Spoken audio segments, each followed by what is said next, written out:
Bueno, mis amigos, estamos acá en la segunda parte para los amigos de YouTube, que como siempre en nuestro canal, Andrew Alvarez Chardón, en nuestro canal en YouTube, Andrew Alvarez Chardón, página oficial, aquí es donde se inicia este Facebook Live para los amigos de Facebook y los amigos de YouTube que siempre preguntan por qué la música antes de empezar, por qué la tacita. Bueno, esperando a que ustedes se conecten.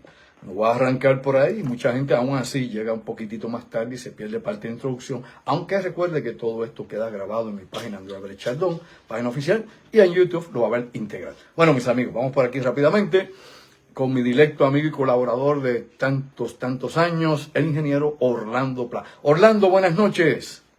Buenas noches, Andrew. Ya estamos disfrutando del frío de las Navidades. Esperemos que este frío dure unas cuantas semanas para poder disfrutar varios días sin tener que prender el aire acondicionado. Ahorrar electricidad definitivamente no. Acá en esta zona baja el airecito, tenemos unas colinas cerca y ahora está empezando a bajar la brisita fría. Pero vamos para adelante, hermano, vamos a disfrutar el tiempo que nos quede aquí en este mundo y hacer lo mejor que podamos, de alguna forma más. Bueno, Orlando, esta semana obviamente vimos el intercambio de prisioneros entre Estados Unidos y Rusia. Vimos a la baloncelista esta Breckner que salió de la prisión, ya llevaba desde el mes de febrero, estuvo arrestada y ahora pues logró que se diera este intercambio, el gobierno de los Estados Unidos, pero soltaron obviamente a un individuo que tiene un pedigrí terrible, ¿no? Un trasfondo dentro del mundo de la venta de armas ilegales, del mercado negro y tantas otras cosas más que lo han señalado, que es Viktor Bout. Este ruso, que definitivamente para algunos republicanos en Estados Unidos y para gente allá dentro de la esfera de Washington, esta ha sido una cogida de pelo a los Estados Unidos, porque han soltado alegadamente, según ellos, ¿no? Un individuo que ha sido peligroso, que sí lo fue peligroso, sí lo fue, estuvo vendiéndole armas en África y a cuanto grupo encontró por ahí, mientras esta muchacha pues tampoco tenía fama de ser una gran patriota en los Estados Unidos, sino que obviamente siempre boicoteaba el himno de los Estados Unidos y tenía siempre una pelea y una crítica en las redes sociales.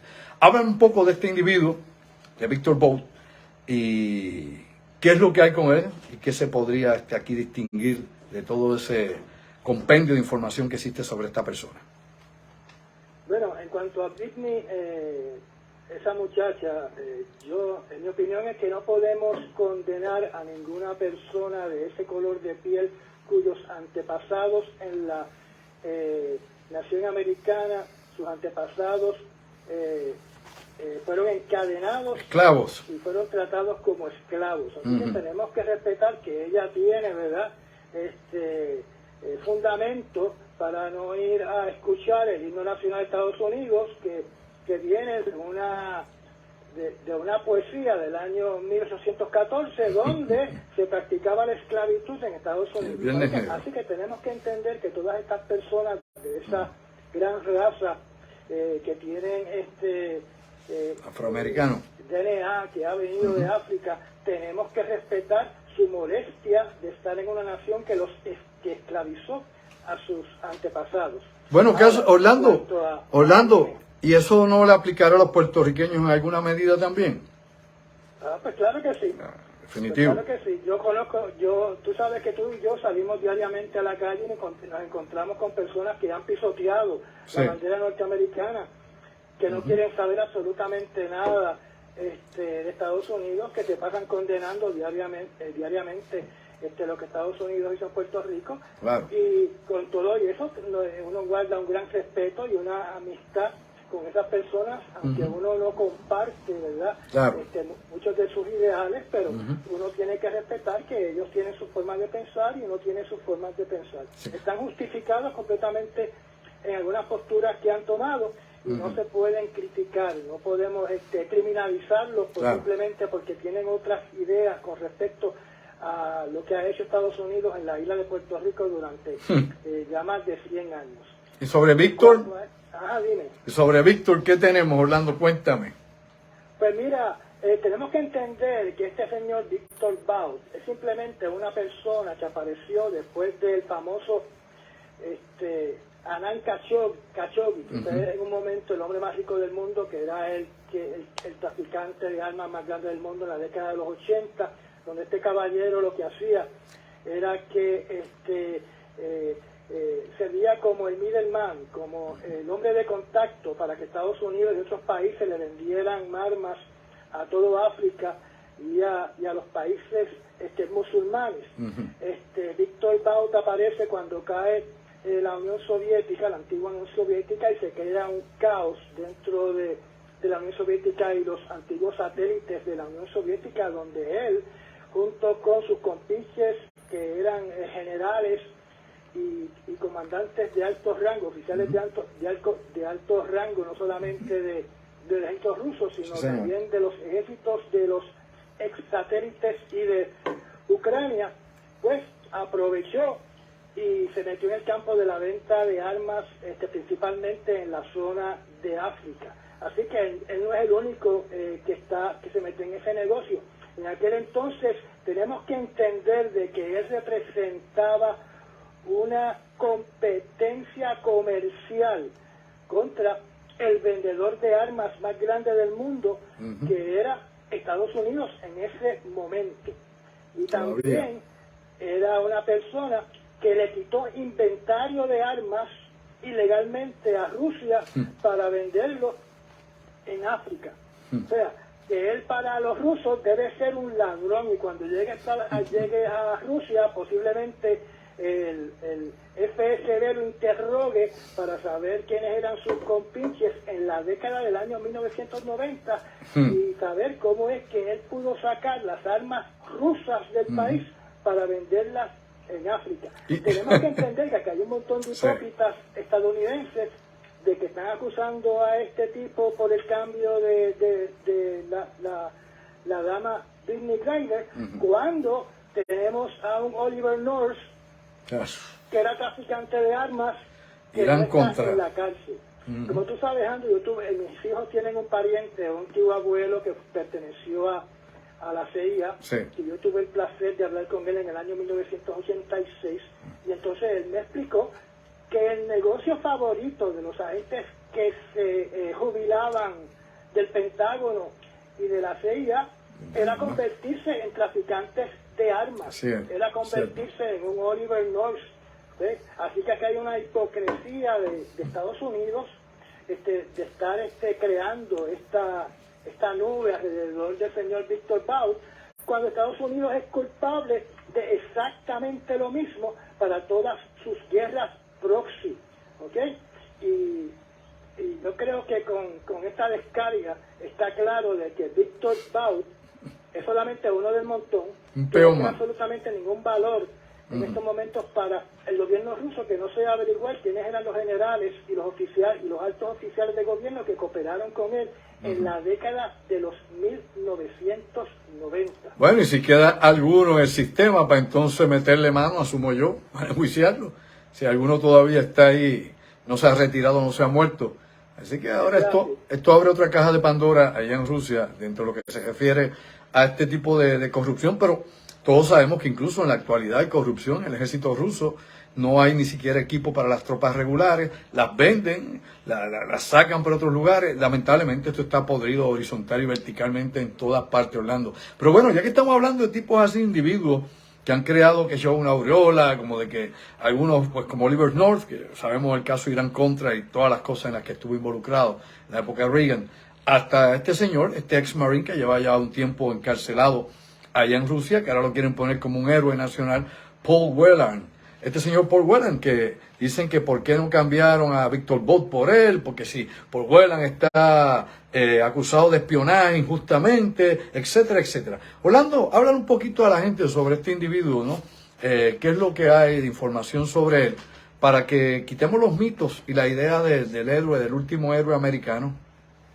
Pues mira, aquí el problema es que todo el mundo se refiere a Paul Whelan como el Marine Paul Whelan, cuando deberían estar borrando la palabra Marine, porque él fue expulsado deshonorablemente de los Marines. Artículo 15. Debido a que era un maleante, robaba, no solamente robaba materiales, sino también robaba seguro social para sacar beneficio personal.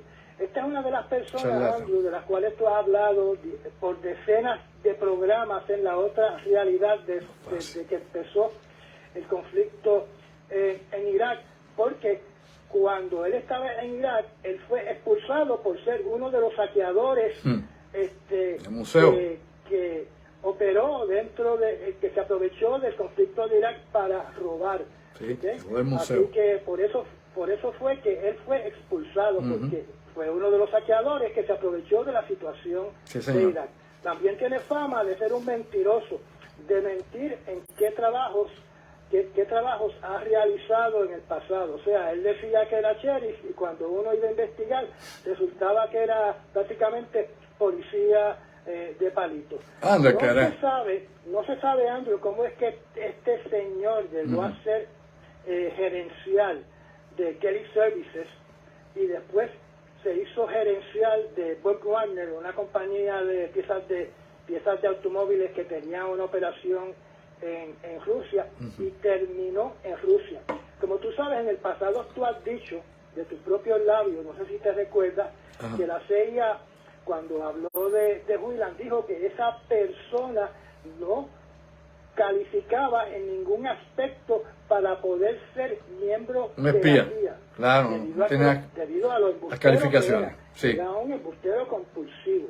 Y entonces este individuo se pasaba en las redes diciendo de que tenía una conexión dentro de FSB, y resulta que esa conexión, ese era golpe de pecho, que tenía conexiones dentro del FSB, que es la agencia de inteligencia interna de Rusia, específicamente en una agencia que se encargaba de buscar corrupción dentro de las compañías internas de Rusia. Entonces decía que tenía una conexión dentro de esa compañía y la conexión resultó ser su novia, una señora llamada Alia Yasenko.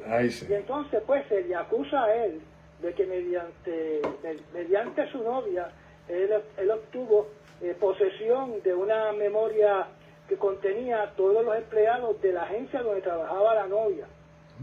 Y que pensaba vender esas memorias. Eso fue lo que le encontraron. El FSB lo arrestó, cogió posesión de la memoria y lo procesó como espía.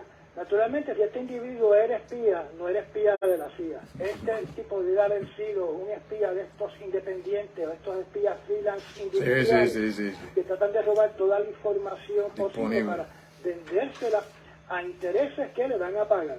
Sí, yo creo que era eso, Orlando. Así que tenemos que este es el señor Paul Whelan. Eso es lo que yo creo, ¿no? Que el tipo era independiente en ese tipo de cosas. Probablemente tampoco era un experto.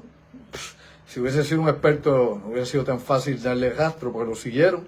Lógicamente, desde que sacó la información, pues esto pues se detectó. Lo detectaron mucho más fácil que el caso, obviamente, de Snowden, que tú sabes muy bien, se llevó aquella información de la NSA y no fue hasta que él la tiró pública, ni siquiera la NSA se dio cuenta, alegadamente, en el momento en que se la llevó. Oye, ya que estamos aquí, Orlando, hablando de Rusia, y Estados Unidos no ha pedido nunca un intercambio que le mandan a Snowden. Aparentemente no tienen a nadie de calibre o de nivel preso en los Estados Unidos por espionaje, algún ruso que pueda intercambiar por Snowden, al que tantas veces pues tachan de traidor, unos en Estados Unidos y otros en el mundo pues dicen, lo ponen como un héroe, igual que a Julian Assange. ¿Qué tú crees de la situación de Snowden allá en Moscú y si finalmente se hará ciudadano ruso o algo por el estilo? ¿Qué tú piensas? Bueno, si el señor Víctor Bout hubiera sido de gran importancia para el gobierno ruso, se hubiera estado hablando de un intercambio desde hace tiempo, desde la administración Trump, desde la administración Trump, se hubiera estado hablando de un intercambio entre Víctor Bout y Snowden. Y ese intercambio no se ha hecho. Nada. De la misma manera que no sabemos en estos momentos el por qué el gobierno de Rusia ha denegado en todos los canjeos que se hizo durante la administración de Trump que Paul Whelan salga de Rusia. Hay algo debajo de la mesa que yo desconozco, que tal vez también tú desconoces, que hay algo con este señor que el gobierno ruso se ha negado en ponerlo en libertad. Bueno, lógicamente tuvo acceso a esa información. Quién sabe qué otras redes pueda tener internas en Rusia, si es que tenía conexiones realmente o había otros más asociados con él en este tipo de operación. Pero como tú has dicho, y como hemos mencionado muchas veces, la Agencia Central de Inteligencia dice que no es miembro de la CIA, aunque la CIA, obviamente, el protocolo es negar que sus agentes son sus agentes, ¿no? Una vez los atrapan. Pero en el caso de este individuo, el perfil que tiene, el profile, como dicen en español allá en Estados Unidos, o todo lo que podamos buscar sobre su biografía, nada encaja en un individuo que tenga las cualidades ni el entrenamiento necesario para llevar a cabo este tipo de operaciones como agente de campo. Ahora, claro. Y tú y yo hemos conocido a gente de la CIA y conocemos el pedigrí profesional que tiene esa gente. En el caso de Paul Whelan, él hasta mintió en su preparación académica porque tiene un grado que no tiene, no aparece evidencia de que esté graduado de la universidad que alega que se graduó.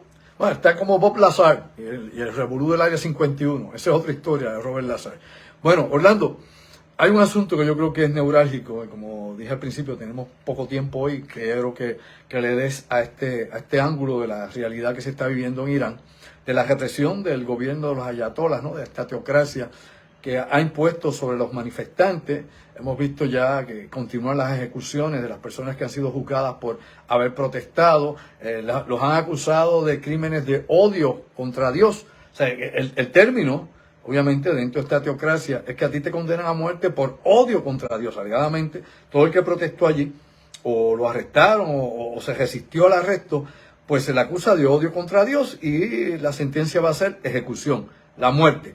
Hay una situación que por ejemplo, las diferentes organizaciones, ¿no?, que hay en el mundo en pro de los derechos humanos, están denunciando, específicamente allá en Irán, y es la brutalidad en que las fuerzas de seguridad, la policía y las fuerzas dentro de las ciudades iraníes están llevando a cabo en la represión contra la gente que se manifiesta, contra las mujeres, contra los hombres, y el uso de armas de fuego indiscriminadamente y de una manera obviamente cruel y directa. O sea, no es meramente dispararle a la gente, sino la forma en que lo hacen. Orlando, describe un poco lo que está pasando en Irán, lo que acá no se discute, lo que la prensa de Puerto Rico ni de casualidad toca, porque aquí la prensa solo habla de lo mismo todos los días, aquí es localista, es ombligo, y luego en Estados Unidos pues se tocan las cosas de forma somera. Ponnos al día con la situación de las protestas y la violencia en Irán. Pues mira, Andrew, con respecto a eso, las organizaciones estas de derechos humanos han terminado una investigación basada en los hallazgos de los médicos forenses y en los hallazgos de los reportes de los hospitales, y salió a la luz pública de que el ejército de Irán y las fuerzas de ley y orden de Irán, a propósito, están utilizando escopetas para disparar a las mujeres en la cara, en sus bustos y en sus partes íntimas, genitales, para desfigurar esas partes de esas mujeres, para dejarlas ciegas, además de dejarlas con las caras deformadas. No las matan, claro. Así que estos son los hallazgos, como tú sabes, ya casi van 500 muertes en Irán. De esas muertes, creo que lo último que leí, que hay 65 niños, y aunque alegadamente la policía moral se va a disolver, eso dicen, todavía tenemos el asunto de las Fuerzas Armadas que continúan tomando acciones violentas en contra de los manifestantes. Oye, no, definitivamente estos países donde los derechos civiles no se respetan, los derechos humanos no existen, hay gente que dice que hay que respetar lo que es su creencia, su cultura, pero si vemos la humanidad como un solo pueblo, aunque tenga muchos frisores, diferentes etnias y todo lo que hemos explicado, y podemos ver acá antropólogos y sociólogos, y lo que podemos describir del mundo, ¿verdad?, en este collage de pueblos, de alguna forma o manera, Orlando, ese tipo de salvajada, ¿no?, ese tipo de genocidio, ese tipo de barbarismo, ese tipo de crímenes tienen que enfrentarse de alguna manera. Digo, no es ahora que vamos a bombardear ahora a Irán por eso y meternos en una guerra y a ver qué pasa, pero es que tiene que haber un cambio, Orlando. Esto lo estamos viendo, como tantas veces tú has discutido conmigo aquí en Burma, y lo estamos viendo en cuanto lugares de esquina de África hay continuamente genocidio, muertes masivas, y nadie levanta una mano, Orlando. Nadie. Sí, y lo que estamos viendo es un retroceso. Estamos viendo allá en Indonesia que ahora va a ser un delito tener sexo fuera del matrimonio. Sí, Estamos viendo que quieren hacer un retroceso en Irán porque quieren aplicar la ley Sharia al pie de la letra. Estamos viendo lo que está pasando en Afganistán con el Talibán, que ya empezaron sus ejecuciones públicas. Estamos viendo lo que está pasando en Rusia, donde ya Putin le declaró la guerra a la comunidad LGBT. Así que en muchas partes del mundo, en China también, está sucediendo un retroceso a sistemas más opresores en contra de los ciudadanos. No. Vamos hacia un momento en la historia de la humanidad, como te he dicho, parece un retroceso, una involución, pero las sociedades se empiezan a consumir ellas mismas, ¿no? Como la serpiente que se muerde el rabo, y empieza esa descomposición social colectiva. Por eso tenemos la crisis existencial que estamos viviendo en todas partes, y aquí en Puerto Rico, acá en nuestro pequeño microcosmo, pues también estamos experimentando todo tipo de situaciones. Orlando, no queda tiempo para más, pero ¿dónde te pueden escuchar y ver nuestros amigos acá en YouTube? Un placer estar contigo, Andy, otro viernes en la noche. Me saludas a los que te ven y a los que te oyen, y siempre pueden buscar mis charlas y mis noticias de minuto en YouTube, en Orlando Pla Podcast. Allí me pueden encontrar. Muy bien, Orlando. Gracias, Orlando. Ya hablaremos el viernes que viene, antes de la Nochebuena, que es el sábado, y hablaremos de los asuntos que estén aconteciendo a nivel global, a ver qué pasa en este mundo y parece para dónde vamos, si es que vamos para algún lugar. Buenas noches, Orlando. Buenas noches. Bien, mis amigos, era mi directo amigo, el ingeniero Orlando Pla. Siempre hemos tenido estos coloquios y eso es aquí hablando con ustedes, ¿no? Tenemos muchos años compartiendo en todo tipo de actividades, investigaciones, programas de radio, reuniones de todos tipos, etcétera, etcétera. Pues, aunque somos diferentes, la forma tal vez de expresar nuestra información o la forma de entenderla, siempre obviamente nos conectamos y nos compensamos, nos complementamos de alguna forma o manera. Por eso es la persona que yo siempre he confiado para este tipo de discusiones de forma inteligente y lo más objetivo posible. Recuerden, mis amigos, que mañana estamos en Ponce. Los espero allá, la casa de todos ustedes. Todos los caminos conducen a Ponce. Vamos a estar allá en tiempo fuera, allá juntito al Teatro La Perla, a las 8 de la noche. Puede llegar ya de las 6:30 de la tarde, comer allá, tomar un rato allá, hablar con nosotros antes de empezar la conferencia. La conferencia se titula Sobrenatural Parte 2. Exclusiva obviamente con sus materiales y el análisis y los temas es diferente a la parte 1, la parte 3, eso es mañana allá en Ponce. Teléfono contacto 787-579-8600. Puedes enviar mensaje de texto, llamar en horas laborables. Inclusive ahora puedes comunicarte por mensaje de texto en estos momentos al 787-579-8600. Luego terminamos nuestras conferencias de este año con Sobrenatural, tercera parte, acá en Café Sí o Sí, lo por Inken Tower, la avenida Roosevelt en San Juan. La tercera parte, otro capítulo más de esta saga de investigaciones que yo he llevado por muchísimos años, más de 47 años de research, de tantas cosas raras, algunas paranormales, otras totalmente extrañas, sin explicación, y otras que sí la tienen, y de eso se trata, para poner a trabajar la conciencia, el intelecto y el entendimiento. Así que nada, los esperamos allá en Ponce mañana a las 8 de la noche, y acá el 17, sábado 17, en Café Sí o Sí, en San Juan. Gracias por su apoyo como siempre. Recuerde que la producción nuestra es el 787-579-8600. Este es Andrew Álvarez. El año que viene venimos con otra cosa, ya van a ver, distinta y diferente, pero ustedes siempre han sido, ¿no?, el propósito y la causa de lo que estamos haciendo. Lo hemos hecho por décadas, y aquí seguimos por este medio ahora. Antes era la radio, era la televisión, las charlas, conferencias y las clases en la universidad. Ahora este es el medio, que es una avenida que llega a todas partes y se conecta en todo el mundo. Gracias por su apoyo, y te lo digo una vez más. Sayonara. Se me portan bien y hoy me voy a capela sin música de fondo, por aquello de se cuidan. Ojo y oído en tierra. Cuídense mucho.